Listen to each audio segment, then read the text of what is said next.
Korea has the world's highest smartphone penetration rate.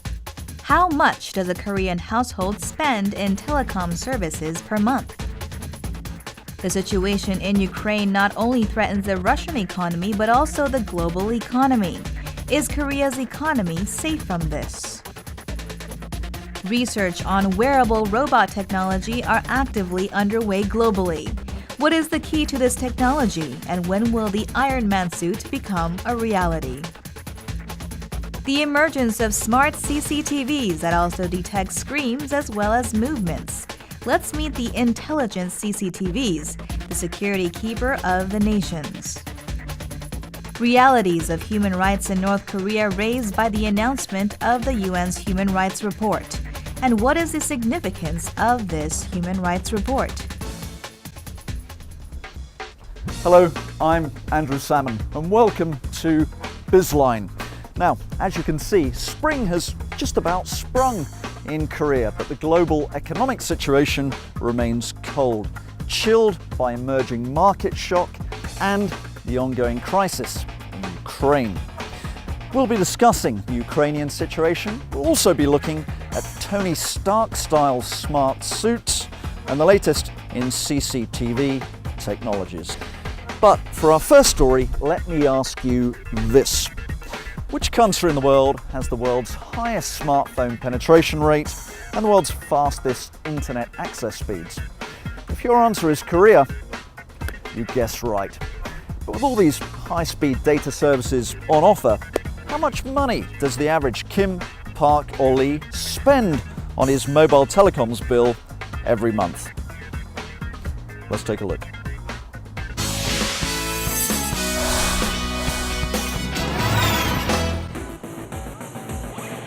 Korea is well recognized for being the most advanced ICT economy. It boasts the fastest internet speed and 73% smartphone distribution rate. Korean consumers are fully enjoying advanced ICT technology and spend a substantial amount of their income in using communication services.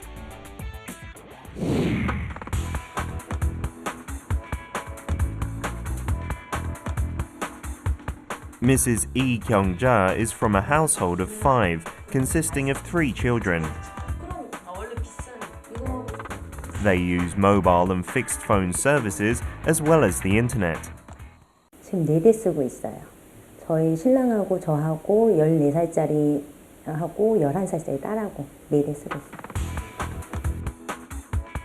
The couple spends around $80 each month on mobile phones, while their children pay $40 each.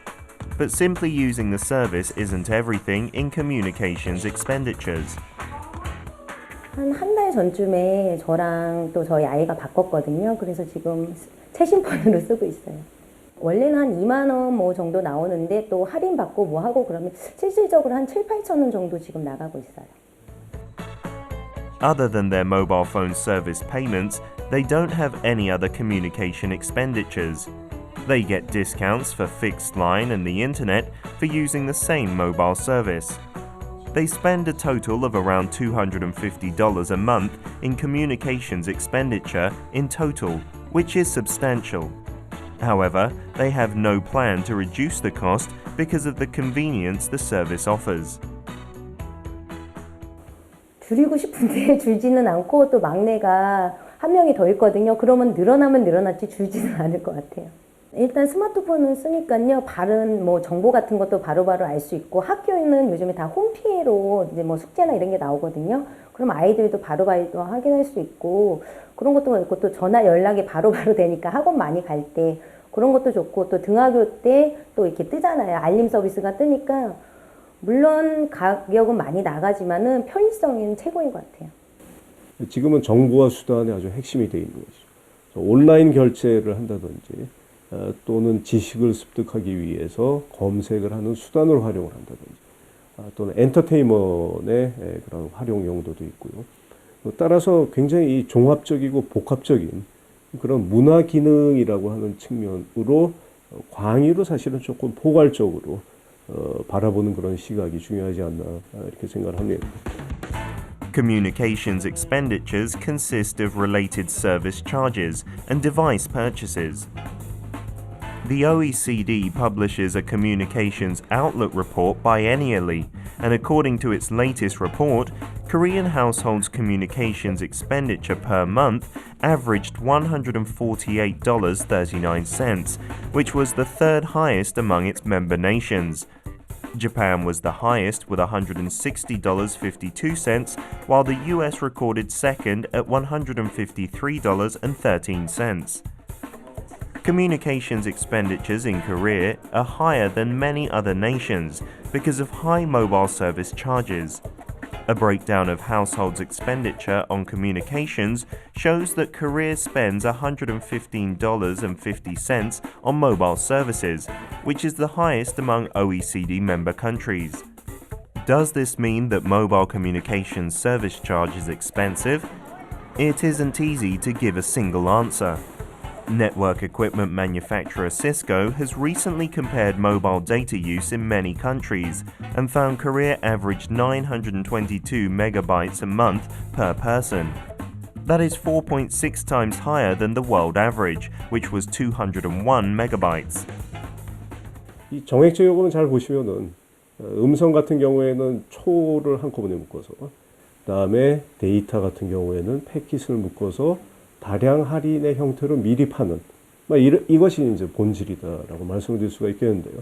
따라서 사용량이 많아지면은 그 초당 또는 패킷당 요금이 낮아지는 것이죠. 사람들 입장에서는 한도 내에서 가능한 많이 쓰고자 한다.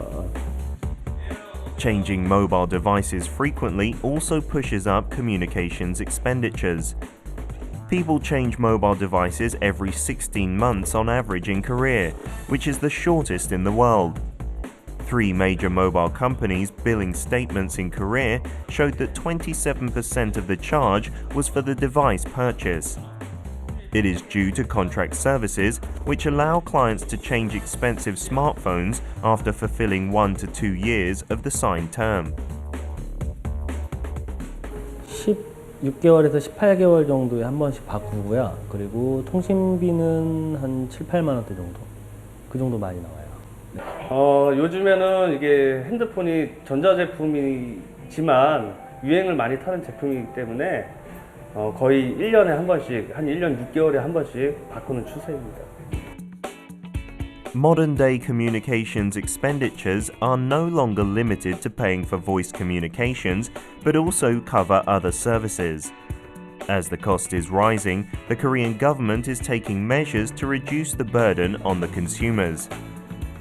전국 어디에서나 LTE 또는 3G 간의 높은 품질의 서비스를 음성 데이터를 끊김없이 또는 안정적으로 이용할 수 있다는 건 사실 우리나라 통신 서비스가 가진 큰 장점이다라고 볼 수 있습니다.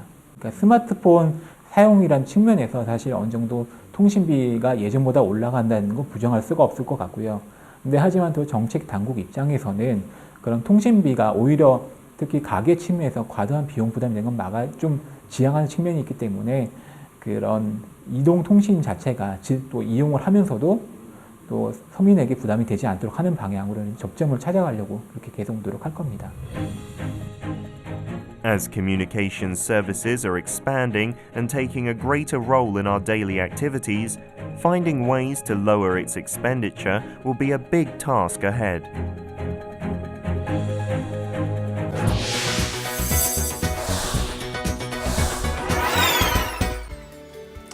A crisis is unfolding in Ukraine. Russia has taken over the Ukrainian territory of Crimea and is confronting the West.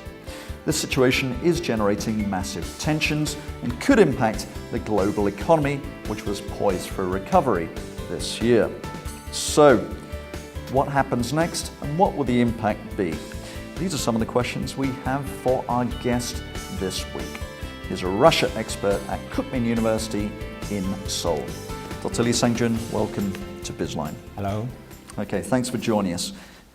Briefly but broadly, what is the latest situation in Ukraine? The mass protest in Ukraine has started on November 21st, Okay. soon after former President Viktor Yanukovych denied to EU partnership. Instead of the EU partnership, Yanukovych tried to receive assistance from Russia. Right. He met 2 times Russian President Vladimir Putin last December. After the second meeting, Russia promised to buy $15 billion amount of economic aid. Ukrainian government bond. And after Russia promised to support the protester named Euromaidan doesn't stop their struggle. And a series of the protests and the violence, Prime Minister Azarov resigned and Ukrainian parliament ousted Yanukovych in February. Right. After that, 6,000 Russian troops took over Crimea main facility and encircled the Ukrainian military bases. And again, let's just be clear on this. Crimea is part of Ukrainian territory, but has a very significant ethnic Russian population, does it not? Russian people live there. Half of the Crimean population is Russian, ethnically. Right. So they wanted to join the Russia. Crimean regional parliament declared the referendum. The Yanukovych declared that this is illegal action, and President Obama stressed that if Russia used this poll to legitimate their actions in Crimea, then United States and Western Europe wanted to take significant action. Significant action against Russia. Against Russia. Okay, so basically what we're looking at is a land grab by Russia, albeit a land grab of a territory with a significant Russian population. Is that broadly correct? We understand Crimea has historical, ethnic, cultural tie with Russia. Yeah. But global leadership should follow including Russia, follow the 1994 Budapest Agreement. Budapest Right. Memorandum on Security Assurance signed by Ukraine, Russia, United States, and the United Kingdom. Which guarantees the territorial integrity of Crimea as part of Ukraine. Is that correct? It should belong Understood. to the Ukraine territory. Okay. That having been said then, what does this situation tell us about the leadership in Moscow? Putin, when he was candidate for presidency, he declared the Eurasian Union in the CIS regions by 2015. So Ukraine is a core partner for the Eurasian Union. So Ukraine should be part of the integration project. So the bigger question, of course, is what leverage can the world use against Russia to force them to desist and withdraw from Crimea? First of all, I think global community persuade Russia. It should be based on the peaceful tactics. Such as economic sanctions, including the ban to travel United States, freezing Russian assets in United States, and the cancellation of planned summit. That kind of could be a part of the sanctions on Russia. But I mean, you make a strong case that these would be legitimate moves to force Russia to withdraw. But that having been said, I think there are pretty strong economic arguments within Western countries that they do not want to impose those sanctions simply because they would cause economic damage to the West. In my opinion, military conflict, the possibility of the military conflict in Crimea is not too high. Let's just focus on the issue of economic sanctions before we talk about conflict. Does the West actually have the will to impose these pretty strong sanctions and asset freezes on Russia? I think Germany import 40% of natural gas by Nord Stream directly from Russia, and they hesitated to sanctions on Russia. Sure. And China sanctions will not help to resolve the crisis in Ukraine. So many Western partners now hesitated to do and so. in case of Korea, last October, President Park Geun-hye proposed the policy of Eurasian initiative. Russia is a crucial partner for the success of this policy. So in this sense, in case Korea also have stuck in the middle position related to sanctions. So there's significant reluctance to actually impose strong sanctions to limit Moscow's action. Okay, let's move along. Ukraine was reliant upon Russian economic assistance, which has been suspended. Is there a possibility of a default on Ukrainian debts? If so, will the West step in to support Ukraine? Let me check this year. Ukraine should be pay around 15 billion debt this year. Coming next year's around 15 billion US dollars. It already exceeded the foreign reserve of Ukraine. Right. So if without help of the assistance from the international donors such as the United States or European Union, Ukraine could be in difficulty and should be default. Understood. That's the situation for Kiev, obviously very economically shaky. But what about Moscow? If the West does actually impose significant sanctions, could this push the Russian economy into crisis? The crisis will not happen in near future. First of all, foreign reserve of Russia is 500 billion US dollars. Okay. That's enough to pay. They can control the price of the commodity because natural resource country. So economic difficulty can occur in near future. But United States, along with China and the European Union, all together participated in sanction on Russia, then Russia could be in difficulty because a lot of Russian oligarchy invest abroad. Right. They have a lot of assets in European Union and United States and like Virgin Island and like that kind of the tax havens. Tax haven states. So if every asset could be freezed, then economic situation will be very difficult situation. To me, the thought of an international asset freeze on Russian assets seems like a pretty extreme case. Is that likely? Depend on the political willingness of the Western countries. Sure. What about Korea's economy? Do you see any fallout impacting Seoul from the ongoing crisis? Direct trade between Korea and Ukraine is about 2 billion US dollars. It's about 0.2% of the total international trade of Korea. And foreign direct investment from Korea in Ukraine is around 6 million US dollars. It's not considerable. Right. Okay, well, that's good news for Korea. But let's come back and finish with the big picture.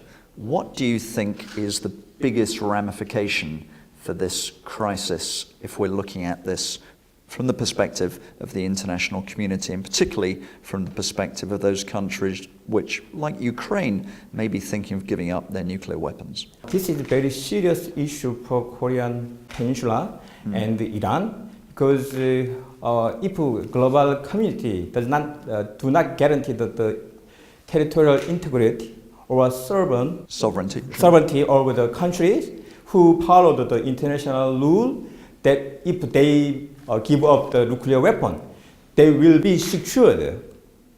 But if that guarantee is not followed through, right, then a very, very negative precedent for those in Tehran and Pyongyang who may just be considering giving up nuclear weapons. Dr. Lee, thank you very much indeed for being on Bizline. Thank you. It's been a pleasure having you on.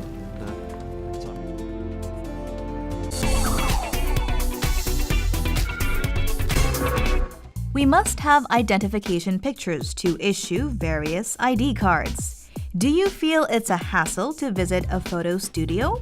Are you burdened by the cost of taking pictures? Don't worry about it. Just use this app.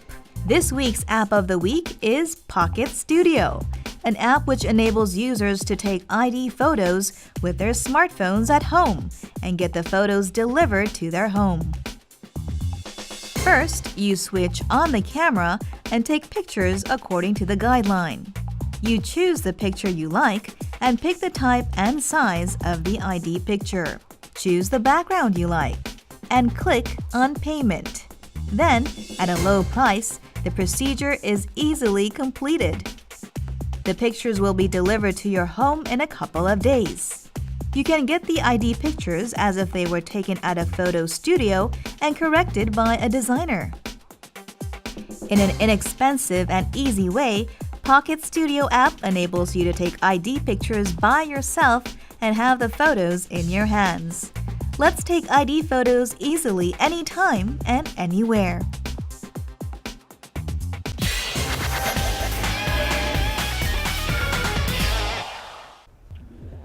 Billionaire Tony Stark kills bad guys, rights wrongs, has a bit of fun in a jet-propelled supersuit embedded with all the latest technologies. But surely, you say, Iron Man is just fiction. Surely, you continue, there's no such thing as a wearable robot. Well, you're right. It is just fiction, and there is no such thing as a wearable robot yet. But in fact, research is underway in this sector in Korea right now.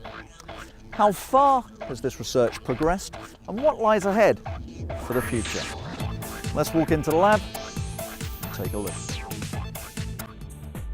Sci-fi movie heroes, invincible and unbeatable in a robot suit, making them superheroes. Research in wearable robots has been underway centered in the US and Japan, while technology that we were able to see only in movies are now becoming part of our reality. Market for wearable robot, which was around $900 million last year, is expected to grow sharply to exceed $2.5 billion by 2017. Keeping in pace with the fervor in the development of wearable robots, South Korea is also working hard to develop its own technology. Noticeable advancements can be witnessed here at the Korea University of Technology and Education. It is responsible for developing wearable robots that can be applied on part of a human body, contributing to Korea taking a big leap in robot technology. 저희가 개발하고 있는 지금 그 외골격 형태의 상지 외골격 로봇은 주로 지금 저희는 그 노약자나 장애인분들의 일상생활 보조를 목적으로 개발을 하고 있습니다.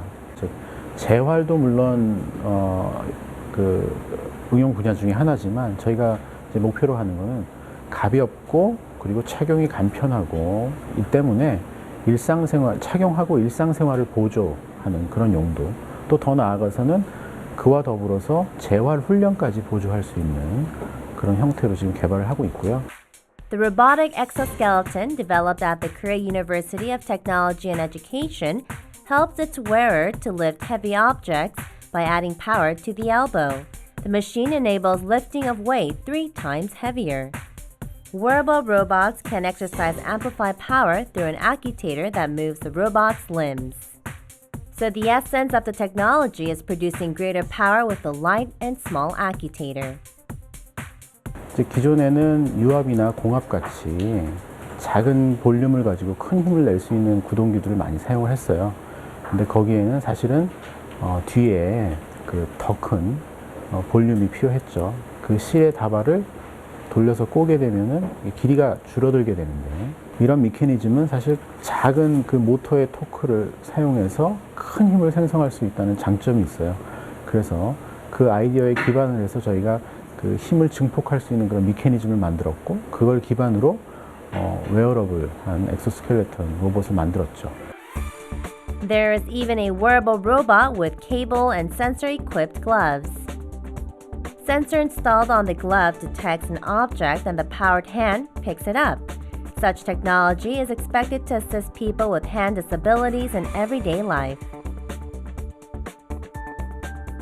We wanted to follow the nature and we designed similar concept glove. So you can see on the on this finger there is a tendon following along the finger from one side and on the other side. So in this case we can grasp the finger and open the hand, so it can as well as amplify human power, as well help to the disabled people who cannot move their hand. It feels very comfortable and very light, so I can wear it and move around, and I'm not restricted by any wires or any power source. Right here. Now there is an effort for commercialization of flexible structure in wearable robot, taking a step further from the existing steel frame. 저희가 개발한 그 장갑 형태의 외곽경 로봇은 말 그대로 그냥 장갑입니다. 그래서 장갑 위에 와이어를 배치하고, 그리고 모든 전자 장치나 액추에이터들이 이 손등 위에 다 올라가도록 배치가 되어 있습니다. 그래서 상당히 가볍고, 그럼에도 불구하고 어떤 물건을 짚거나 일상생활을 보조하기 위한 그런 충분한 힘과 모션을 보조할 수 있는 그런 저희가 구동 메커니즘을 개발을 해서 상당히 그 실용적으로 활용 가능한 그런 외골격 로봇입니다. At a university research center, scientists are in the process of developing artificial muscle to make wearable robot more intricate and easy to move. They are a part of an international research team that recently published their discovery in Science magazine, which converts ordinary fishing lines and sewing threads into artificial muscles. 이번에 개발한 나일론 인공구는 고무 동력 비행기 고무줄처럼 한쪽 방향으로 계속 감아서 스프링 형태로 꼬이 형태를 이용했는데, 이것은 큰 무게를 수축 이완하면서 힘을 낼 수 있는 그런 원리를 활용하였습니다. Synthetic muscles contract in high temperatures and relaxes in low temperatures, which is the characteristics shown in synthetic textile. Synthetic muscles can contract and relax using electricity, like humans control muscles with his or her own will. 나일론 인공 근육은 인체 근육과 비교할 때 인체 근육이 5에서 20% 정도의 그 수축 이완 능력을 가졌다면은 나일론 근육은 최대 50% 정도의 수축 이완 능력을 가졌습니다. 그렇지만 나일론 근육이 앞으로 해결할 점은 현재 이 50%의 수축 이완 능력은 높은 열에서 수축 이완이기 때문에 이런 것을 개선해야 할 점은 아직도 남아 있습니다. Moreover, synthetic muscles can lift 100 times more weight and generate 100 times higher mechanical power than human muscles. Synthetic muscles can generate 7.1 horsepower per kilogram, about the same degree of volume efficiency as a jet engine. So far, artificial muscles were made through carbon nanotubes and other advanced materials, but synthetic muscles are assessed to be the closest to being in commercialization. 지금까지의 그 인공근육 재료로서는 탄소 나노튜브 같은 나노 재료들을 많이 사용하였는데, 이것은 그 가격이나 어떤 생산성에서 제한을 받기 때문에 실용화에 애로사항이 아직까지 있습니다. 반면에 이 나일론 근육은 저렴하면서도 쉽게 우리가 구입할 수 있기 때문에 실용화에 나노 재료보다 쉽게 접근할 수 있다고 생각합니다. Many wearable robots and artificial muscles under development in the country will be applied in a wide range of use, such as humanoid robots and assisting devices. 인공근육 개발은 국내뿐만 아니라 전 세계에서 어떤 전체 단계에서 초기 단계라고 볼 수 있습니다. 어떤 인공근육 역할을 할 수 있는 그런 재료의 개발 단계입니다. 성능이 우수하고 새로운 인공근육에 많은 연구를 하고 있지만, 이것이 산업이나 의학적으로 이용될 수 있는 인공근육의 연구 개발은 앞으로도 계속되어야 된다고 생각합니다. The wearable robot that gives anyone who wears it amplified power. It won't be long before what we've seen in the movies become part of our reality. And technologies developed in Korea will be part of that miracle.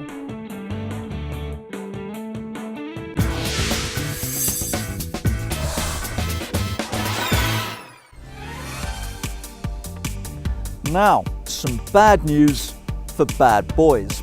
CCTV, or closed-circuit television cameras, are currently being installed nationwide in Korea to prevent crime.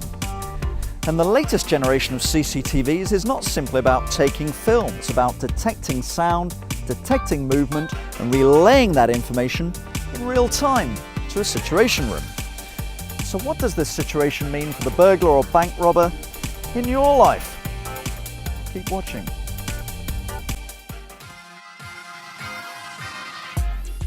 About 40 closed-circuit televisions, or CCTVs, are installed per square kilometer in Seoul.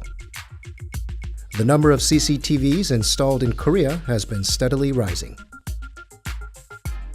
Along with the increase in installations, their functions are also being upgraded.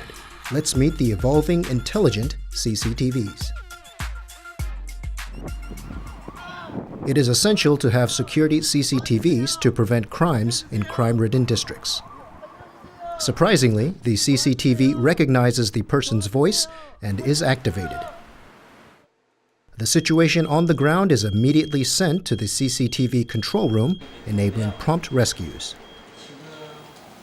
While a conventional CCTV simply records the screen, the latest CCTV can recognize speech, turn its camera towards the area of the voice, shoot the image, and even report the situation to the police. 시스템을 설치하는 그 단계에, 초기 단계에 즉시 이 정보가 등록이 됩니다. 설치된 장소, 연락처 등등 이런 게 이미 등록이 되어 가지고 응급 상황이 발생이 되고 그러면은 즉시 그 팝업 영상을 통해서 저희들한테 제공이 되게 돼 있죠. Aside from the usual save me and help me that people say in emergency situations, the system is also slated to input the words commonly used by perpetrators, such as hand over your money, to prepare for situations in which victims are unable to speak.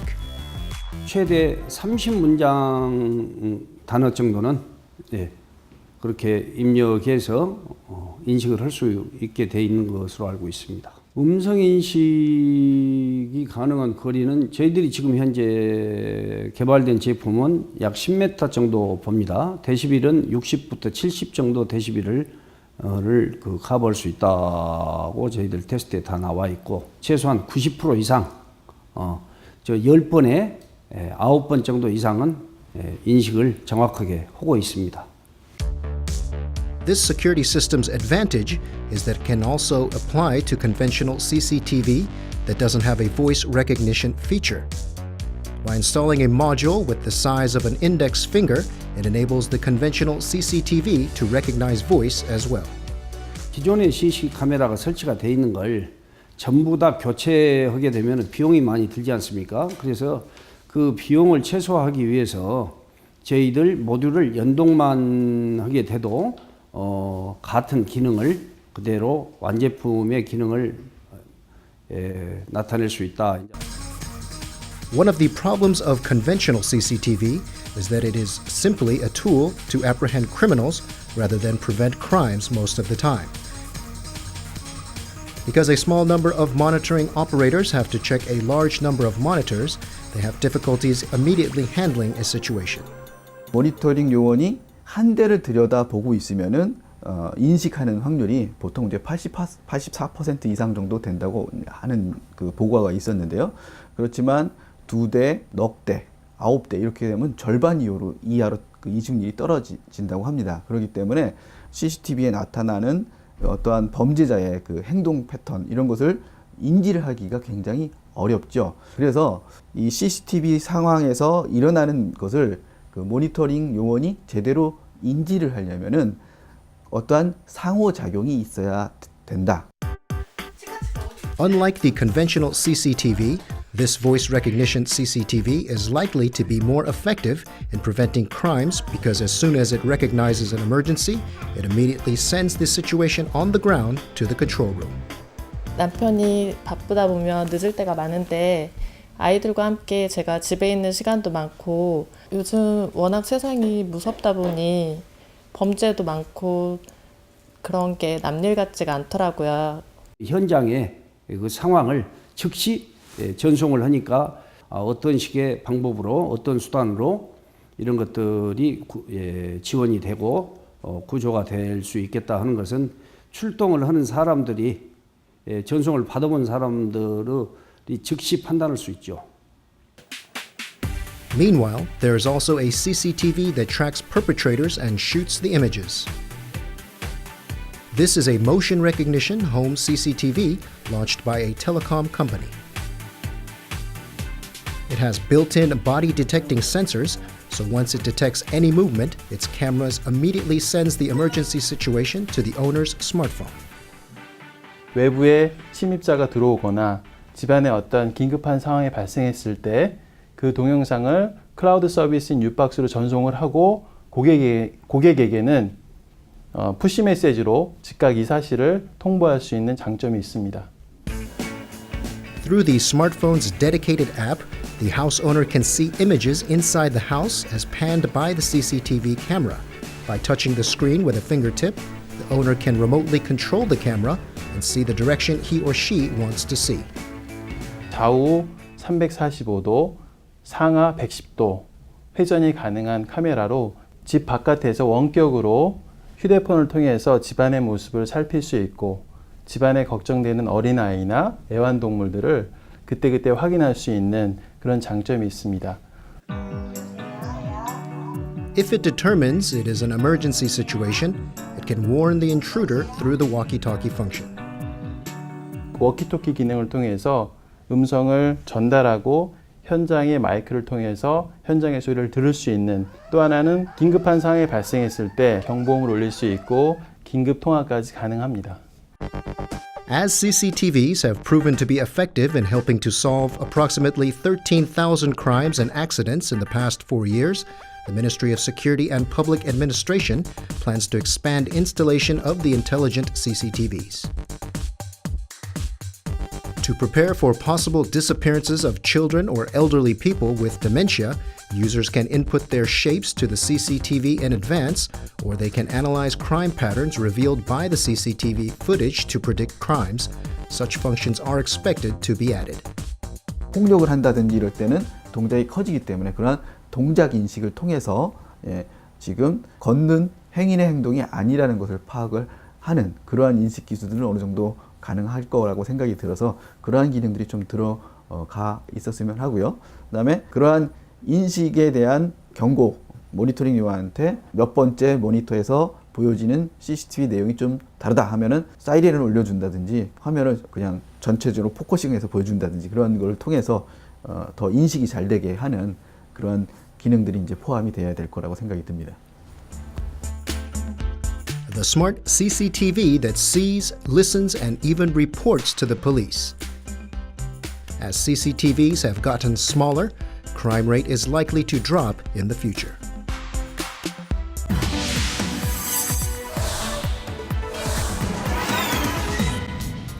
Last month, the United Nations released an official report on human rights and human rights abuses inside North Korea.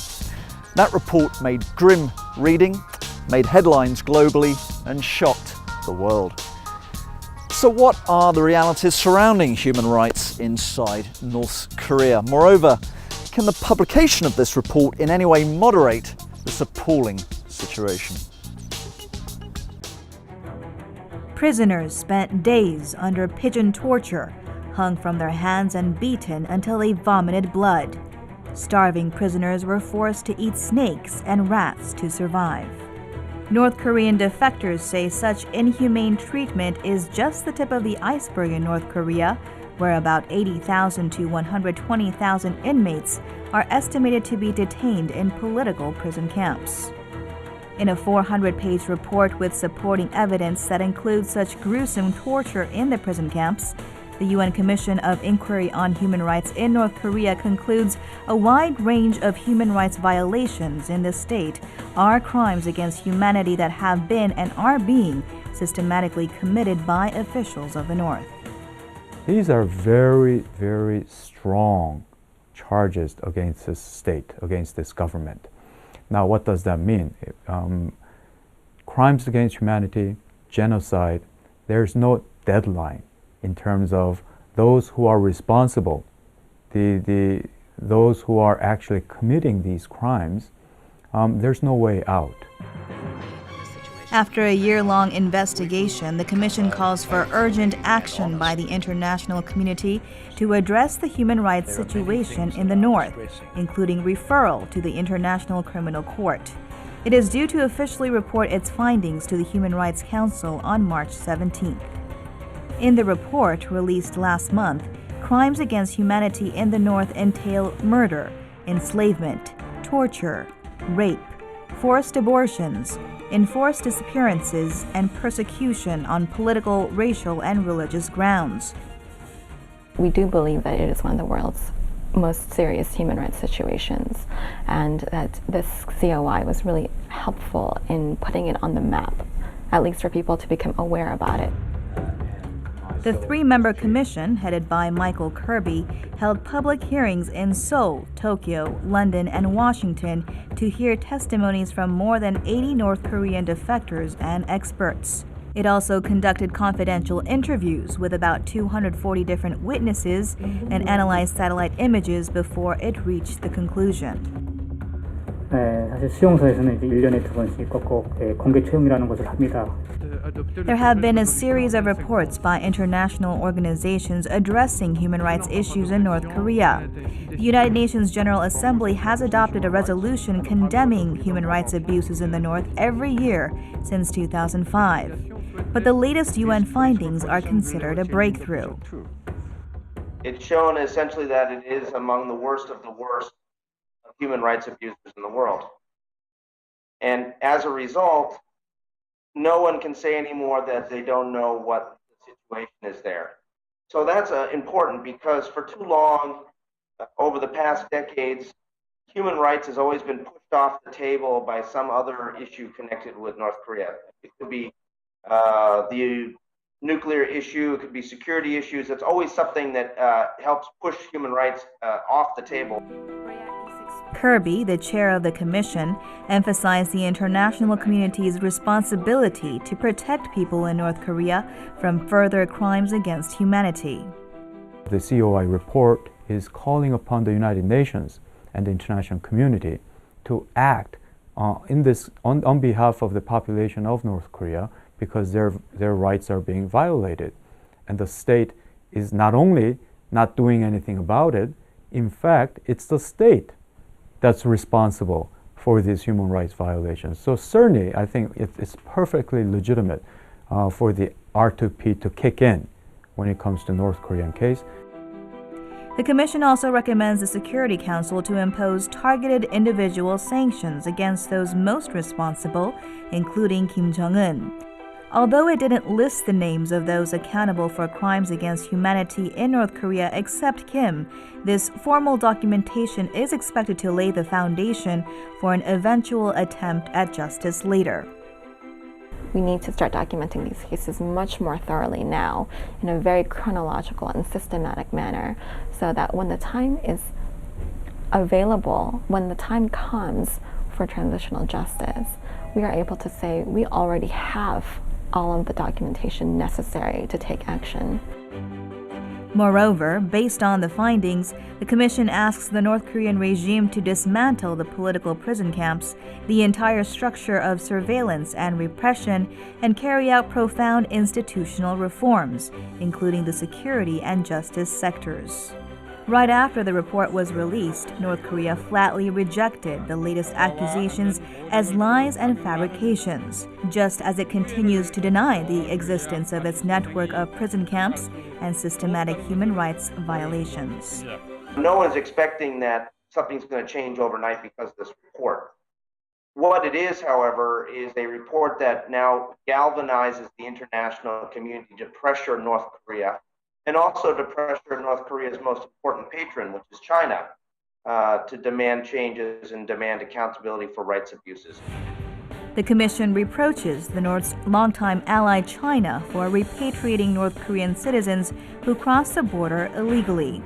It recommends to China and other countries not to repatriate any persons to the closed totalitarian communist state where gross human rights violations await them. They consider themselves as a G2 and trying to play the international leader role, and yet on such an issue as human rights, which is a universally accepted value. To just simply say that, no, we're just not gonna care, that's a huge burden on Chinese leadership in the global stage. So, it may say no once, but can it continue to say no 10 times, 20 times over? The UN Human Rights Council is likely to adopt a resolution that could bring the matter to the Security Council later this month, which can refer it to the International Criminal Court. I think that it's likely that China will veto any sort of action at the UN Security Council to refer North Korea to the International Criminal Court. That was one of the major recommendations of the Commission of Inquiry. But, I think also China is very sensitive about its standing and its role in the international community. There is a bumpy road ahead. Skeptics argue that the report is no more than a call for more engagement of the international community. But hope is that the report marks a turning point for the outside world's approach to North Korea. Botswana, which is one of the countries that's had diplomatic relations with North Korea for 40 years, on the 19th, so that's 2 days after the COI report came out, they've decided to sever the diplomatic relations with North Korea because they cannot have formal diplomatic relations with a country that commits crimes against humanity. And I hope that there will be many more countries that follow suit to send a very clear signal to North Korea that, that the world is now watching and it will not tolerate that kind of behavior. The Commission's report is unlikely to push Pyongyang to change its behavior immediately, but sustained international pressure is expected to have some effect in the long term.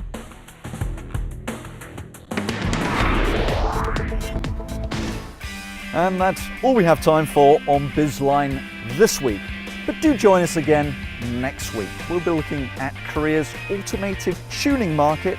We'll also be dissecting President Park Geun-hye's recently announced 3-year economic plan. But that's it for now.